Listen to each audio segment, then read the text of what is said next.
안녕하세요. 교원대학교 학생 여러분. 생태철학과 환경윤리 12주차 1교시 강의 시작하도록 하겠습니다. 아마도 여러분들 이제 교육 실습 마치시고 일상으로 복귀하시지 않으셨을까 이런 생각이 드는데요. 한번 마치 강의실에서 만난 것처럼 출석을 또 한번 확인해 보도록 하겠습니다. 이은서 학생, 이정원 학생, 박민진 학생, 김나연 학생, 백지용 학생, 전민규 학생, 박소연 학생, 손예인 학생, 이희진 학생, 정혜화 학생, 홍윤재 학생, 성채원 학생. 네, 이렇게 12명 학생들과 함께 수업을 진행하고 있고요. 저희가 지난주에 환경철학회에서 쓰고 있는 환경철학 관련 학술서, 그 중에서 제가 쓴 원고 테일러 부분 가지고 1, 2, 3차시 동안 수업을 했는데 미처 다 못 마치고 우선순위 규칙 부분 남은 것 같습니다.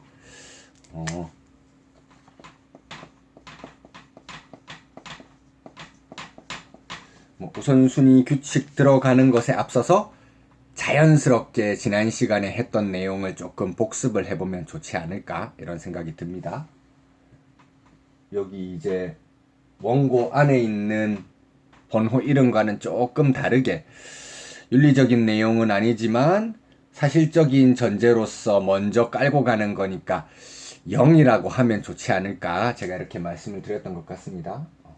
제일 처음 먼저 깔고 가는 사실, 테일러 하면 나올 수 있는 키워드죠. 모든 생명체는 무엇이다? 그렇습니다.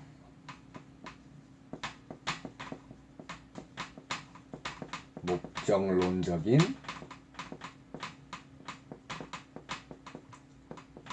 삶의 중심이다. 하지만 테일러는 윤리학의 기본 원리라고 하는 이론 윤리학 저서를 썼을 만큼 윤리학에 대한 그런 배경 지식이 굉장히 깊었던 사람이기 때문에 이 사실의 문제에서 자연에 대한 여러 가지 의무라든지 도덕적 규칙, 이런 당위적 문제로 바로 이행해 나갈 수는 없다는 걸 너무나도 잘 알고 있었던 것이죠. 자연주의적 오류 이런 걸 떠올려 보시면 좋을 것 같고요. 그렇기 때문에 이 도덕적인 규칙으로 나아가기 위해서 여러 가지 단계들을 거치게 되죠.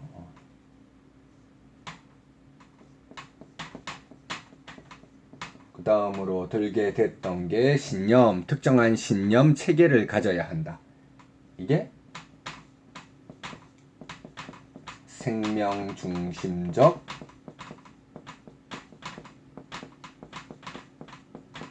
관점이었습니다. 목적론점 삶의 중심, 생명 중심적 관점. 테일러에게서 굉장히 중요한 키워드들이죠. 그리고 태도. 이 책의 제목이기도 한 이 태도 때문에 일부 테일러를 오독한 독자들에게 생태중심주의자가 아닌가 뭐 이런 잘못된 해석을 가져오기도 하는 유명한 대목이기도 하죠. 자연 존중의 태도. 자연 존중의 태도. 요까지 하고 나면 이제 사실에서 두 가지 정도의 또 다른 징검다리를 거쳤기 때문에 도덕적인 원칙의 문제를 이야기할 수 있을 것이다. 그게 테일러의 입장이었죠. 원칙에서 이제 첫 번째, 일반적 규칙들, 자연 존중의 태도에서 직접적으로 도출되어 나오는 네 가지 원칙들이 있었죠. 불침해, 불간섭, 성실, 보상적 정의, 이 정도까지 했었던 것 같습니다. 1에서부터 4까지가 있다. 기억을 해두시고요. 그 다음이 이제 원칙 중에 두 번째 저희가 다루어 보려고 하는 것이 바로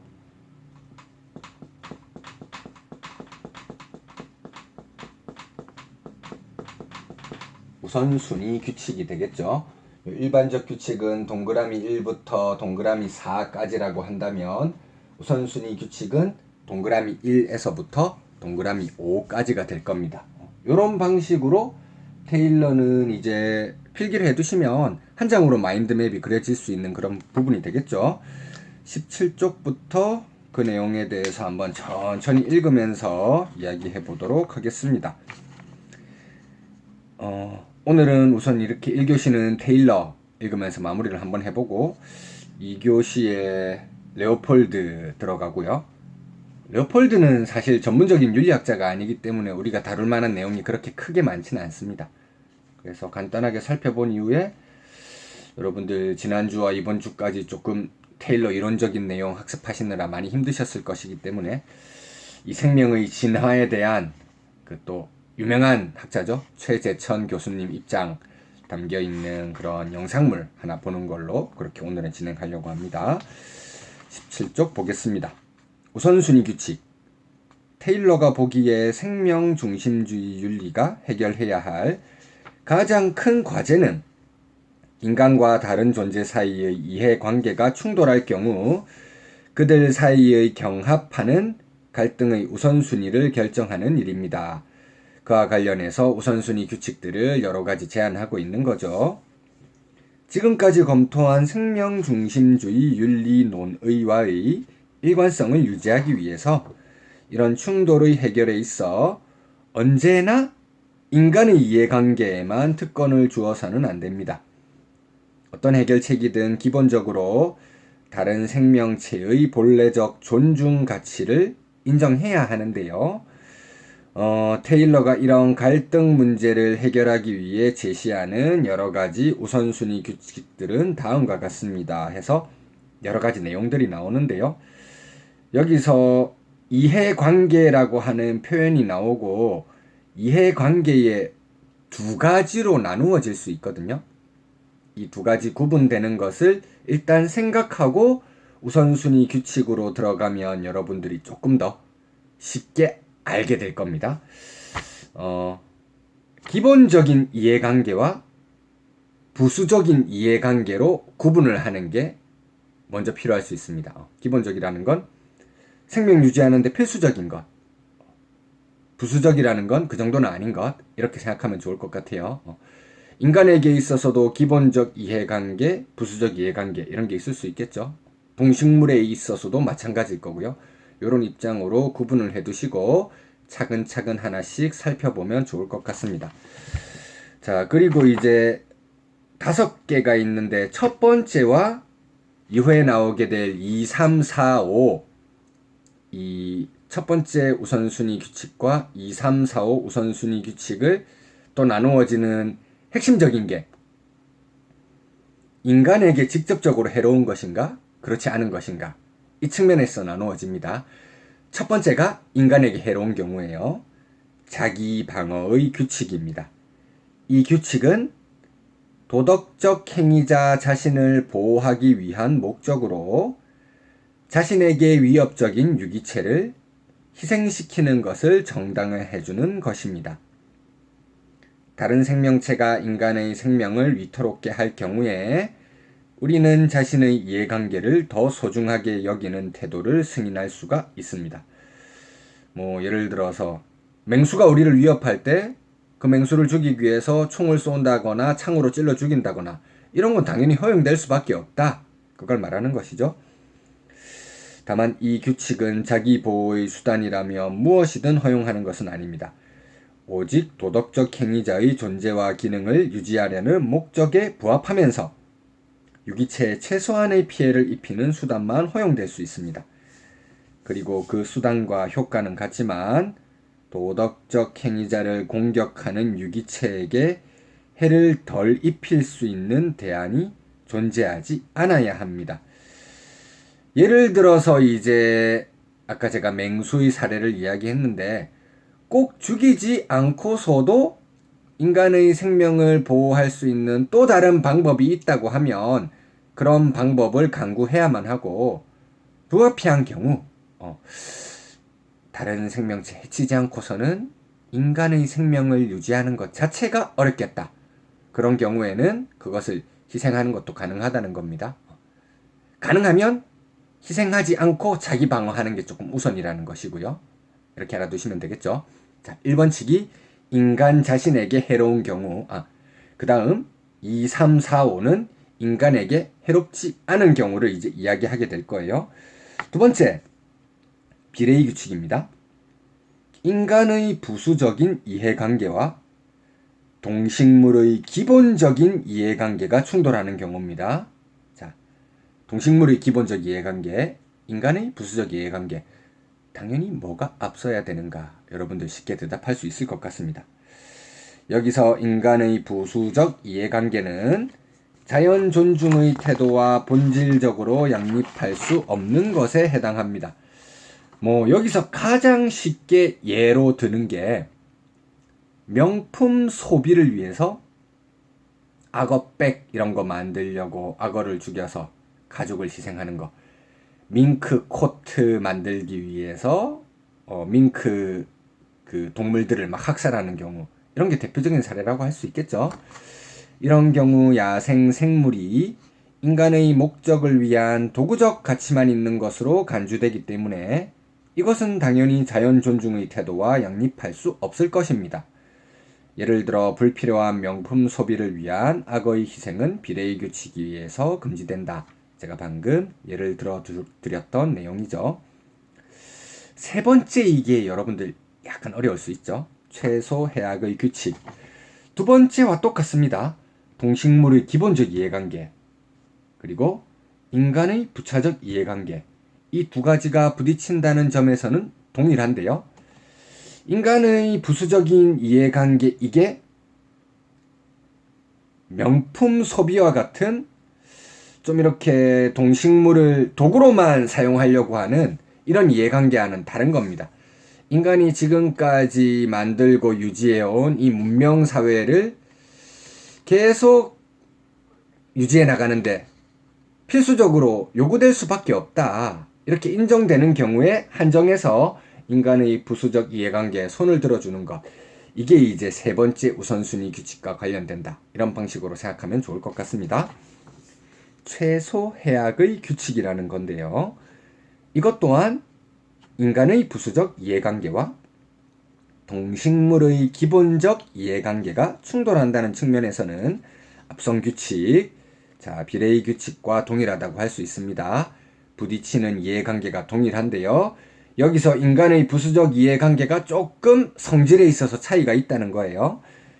다만 이 경우는 인간의 부수적 이해관계가 매우 중요해서 자연 존중의 태도를 지닌 사람들마저 그것의 이행이 야생생물을 해치지만 가치 있다고 간주되는 경우라는 점에서 앞선 규칙, 비례의 규칙과는 구별된다고 하는 것입니다. 인간의 부수적 이해관계가 문명사회에서 가치 있는 것으로 평가되는 경우에 인간의 부수적 이해관계 우선순위를 부여할 수 있겠습니다. 예를 들어 공항이나 철도 등과 같이 문명사회 유지를 위해 필수적인 자연개발이 요구되는 경우라면 자연 존중의 태도와 모순을 일으키지 않는 범위 내에서 최소 해악을 포함하는 행위가 허용될 수 있다. 이렇게 이야기하고 있습니다. 그 다음 이제 네 번째, 분배적 정의의 규칙인데요. 여기서는 동식물의 기본적인 이해관계와 인간의 기본적인 이해관계가 서로 부딪히는 경우다. 그렇게 생각하시면 될 것 같습니다. 이럴 때 어떻게 이야기해야 되느냐? 우리 인간의 생존이 우선 지켜져야지 도덕적 행위자로서 다른 동식물에 대한 배려 또한 성립할 수가 있는 것이겠죠. 이런 경우에는 인간의 기본적 이해관계에 손을 들어주게 될 것이다. 이것도 아마 어렵지 않게 여러분들께서 대답할 수 있으셨을 것 같습니다. 네 번째, 분배적 정의의 규칙인데요. 이것은 인간의 기본적 이해관계와 동식물의 기본적 이해관계가 충돌하는 경우에 이것을 해결할 조건을 마련하기 위한 것입니다. 기본적으로는 인간의 기본적 이해관계에 손을 들어주는데 그렇게 함으로써도 이 상황에서 이제 동식물과 인간 사이의 분배적 정의의 균형이 무너지게 되잖아요. 그런 것도 어떻게 조금씩은 신경을 써주자는 게 네 번째 입장입니다. 이 규칙은 관련되는 이해관계가 모두 기본적인 것이기 때문에 당사자들에게 동등하게 중요한 경우 모든 당사자들 사이에서 이해관계를 공정하게 해결할 기준을 마련하기에 분배적 정의의 규칙이라고 불립니다. 인간의 기본적 식사 등을 위한 불가피한 동식물의 희생은 양측 존재 사이의 이득과 부담의 분배가 공평하게 이루어지는 조건 속에서 승인이 가능하다라고 말하고 있네요. 근데 사실 이렇게 규칙, 이론적인 내용으로 만들긴 했지만 실제 상황에서 이 저울의 한쪽 추가 기울지 않게 동식물의 희생을 하면서도 이게 분배라는 게 공평하게 이루어지는 조건이어야 한다. 사실 말로는 쉽지만 현실적으로는 굉장히 어렵지 않을까 그런 생각이 듭니다. 하지만 어떻게든 그런 부분이 가능하기 위해 노력해야 된다는 지적을 했다는 거, 이것을 우리가 되새겨볼 만한 지점이라고 할 수 있겠죠. 다섯 번째, 보상적 정의의 규칙. 이것은 우리가 일반적 규칙에서 이야기했던 보상적 정의와 성격이 거의 유사하다고 보시면 됩니다. 저희가 이제 지금 우선순위 규칙 이야기하면서 인간으로 인해서 동식물이 조금 손해를 보게 되는 상황이 나왔던 것이 세 번째 규칙, 그리고 네 번째 규칙이라고 할 수 있습니다. 세 번째가 최소 해악이었고 네 번째가 분배적 정의였죠. 이와 관련해서 피해 입은 것을 보상해주자, 이렇게 생각하면 가장 간단할 것 같습니다. 다섯째는 보상적 정의의 규칙인데요. 우선순위 규칙의 맥락 속에서 보상적 정의의 규칙은 최소 해악의 규칙과 분배적 정의의 규칙을 따르는 경우에 적용할 수 있을 것 같습니다. 우리가 여기서 우선순위 규칙에서 동그라미 1, 2, 3, 4, 5 나누어서 여러분들이 만약에 필기를 하셨다면 3번, 4번 3. 최소 해악, 4. 분배적 정의에 적용될 수 있겠다. 두 경우 모두 무해한 동식물에게 피해를 입히는 것이며, 따라서 인간의 행동이 자연 존중의 태도와 완벽하게 부합하기 위해서는 어떠한 형태의 배상이나 보상이 요구되기 때문입니다. 이런 측면에서 보자면 보상적 정의의 규칙은 최소 해악의 규칙과 분배적 정의의 규칙을 보완하기 위해서 설정된 것으로 이해할 수가 있겠습니다. 이렇게 해서 제가 이제 우선순위 규칙 여러분들이 이해하기 편하라고 테일러 책에도 이렇게 표로 도식화되어 있긴 하거든요. 그 안에 제가 각 내용들을 한 문장 정도로 조금 이해하기 쉽게 해서 이 표 형태로 만들었는데, 사실 이런 것보다 약간 순서도 형식의 표로 그리면 우선순위 규칙이 완벽하게 좀 이해되기가 쉽거든요. 이렇게 한번 생각해 볼게요. 우선순위 규칙을 표로 한번 만들어 보는 겁니다. 우선순위 규칙. 이쪽으로 넘어오는 게 좋을까요? 아니면 요 밑에 하는 게 좋을까요? 밑에다가 해보겠습니다.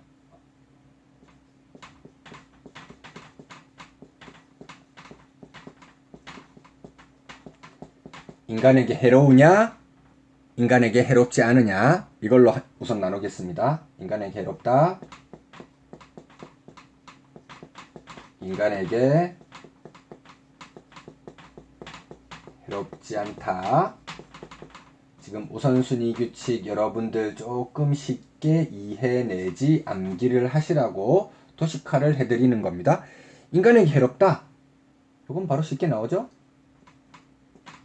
동그라미 1번 자기 방어의 규칙으로 바로 가는 거죠. 어렵지가 않습니다. 그 다음에 인간에게 해롭지 않은 데서 두 가지로 나뉠 수 있을 것 같아요. 두 가지로 나뉘는데, 첫 번째는 동식물의 기본적인 이해관계, 동식물의 기본적인 이해관계, 이것과 인간의 부수적 이해관계. 자, 동식물의 기본적인 이해관계와 인간의 부수적인 이해관계. 요게 두 가지가 충돌하는 경우에서 나올 수 있는 경우의 수가 두 개 있었죠.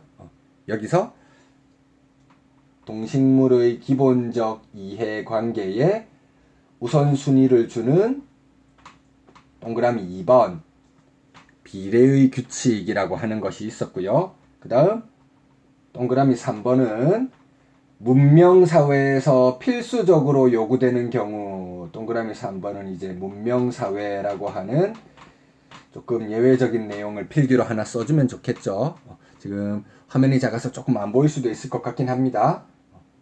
동식물의 기본적 이해관계와 인간의 부수적 이해관계가 충돌할 때 동식물의 기본적 이해관계에 우선순위를 주는 동그라미 2번 비례의 규칙이 있고요.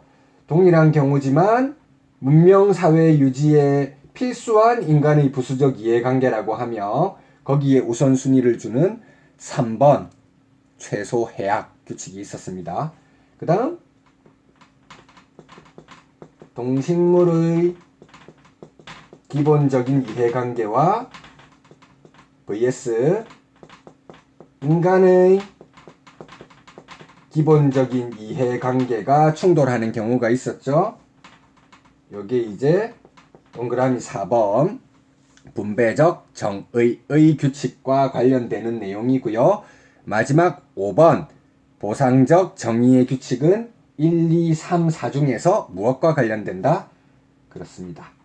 3번과 4번 내용이 동그라미 5 보상적 정의에서 다루게 되는 내용이다. 칸이 조금 작다 보니까 이 5번이 예쁘지 않게 밖으로 나왔는데 여러분들 그냥 한 장 종이 안에 쓰면 쉽게 이렇게 쓸 수 있을 것 같습니다. 자, 이 내용을 한번 종합해 보려고 하는데요. 넘어가겠습니다. 4장 종합 및 평가. 우리가 사는 자연은 인간만을 위한 것은 아니죠. 그러나 지금까지 인간은 탁월한 이성에 근거해 문명을 발달시키며 자연의 지배자로 자리를 굳혀왔습니다. 자연의 생명 공동체를 이루는 구성원으로 행동하는 것이 아니라 지배자로 군림하는 이런 모습은 생명 공동체의 파괴라는 비극적 상황을 우리 앞에 드러내고 있습니다.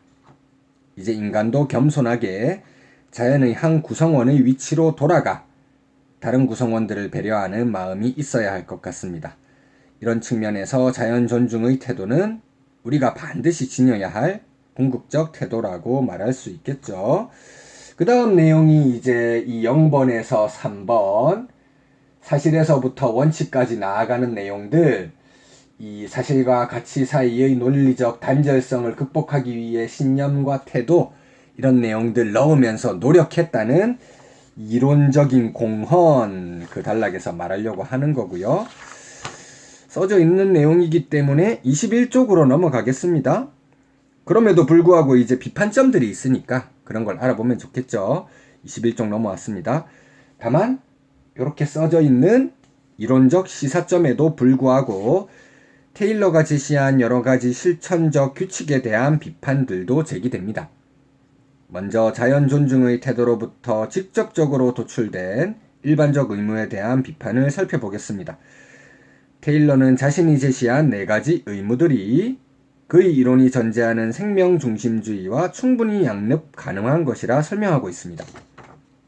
그러나 그런 의무 가운데 불간섭의 의무를 우리가 실질적으로 받아들여 실행에 옮기는 것이 과연 가능한가에 대한 의문이 지적될 수 있을 것 같습니다. 존재론적 차원에서 보자면 인간은 자연과 완전하게 하나가 되어 살기 어려운 존재라는 점에서 자연에 대한 간섭이 일정 부분 불가피한 것으로 여겨지는 경우도 있습니다. 인간은 자연적 육체를 지닌 존재이고 육체의 조건에 따라 살아간다는 점에서 자연의 일부이기는 하지만 인간은 자연을 대상으로 삼아서 변형하거나 파괴하는 능력 또한 지닌 것이 사실입니다. 이런 사실을 인정한다면 인간이 자연의 일부라는 인식하에 생태계의 원리에 따라 자연에 간섭하는 태도를 갖는 것은 폐쇄적인 인간 중심주의 차원의 간섭과는 구분되어 이해할 필요가 있을 것이고 이런 경우 허용되는 간섭이 존재할 가능성도 열리게 될 것 같습니다. 인간 위주로 하기 위한 간섭과 진정 자연을 위한 간섭, 이걸 구분할 필요가 있지 않을까 말을 하는 것이고요. 두 번째 비판도 굉장히 좀 테일러에 대한 유명한 비판이죠. 우선순위 규칙 중 일부가 그의 이론 내에서 모순을 발생시킨다는 이야기인데요. 특히 이제 일반적 규칙의 동그라미 4, 우선순위 규칙의 동그라미 5, 보상적 정의에 대해 이제 공격이 많이 가해집니다. 테일러는 자신의 생명중심주의 윤리학을 개체주의에 기반한 상태로 논의를 전개하지만 보상적 정의는 개체주의 접근법 내에 이론적 일관성 유지에 어려움을 주는 것으로 평가되기 때문입니다. 예를 들어서 생각해 보자면 잔디에 피해를 입혔다. 그 잔디가 아예 상해서 죽어버렸어요. 그러면 그걸 보상하기 위해서 다른 잔디들을 조금 더 많이 심어가지고 풍성하게 잘 자랄 수 있게 해준다. 이런 방식의 논의거든요. 그러면 희생당한 개체에 대한 직접적인 보상은 아닌 것이잖아요. 레오폴드처럼 전일주의까지는 안 나간다고 하더라도 최소한 개체가 아니라 종, 스피시즈 차원까지 나아갔을 때 테일러가 이야기하는 보상적 정의가 사리에 맞는 게 아닌가? 테일러는 개체주의 이야기하면서 보상적 정의는 범위가 조금 더 넓은 것 같다. 이런 비판이 제기된다. 그렇게 이해해 두시면 좋을 것 같습니다. 그러면 잠깐 쉬셨다가 이제 생태중심주의 들어가 보도록 하겠습니다.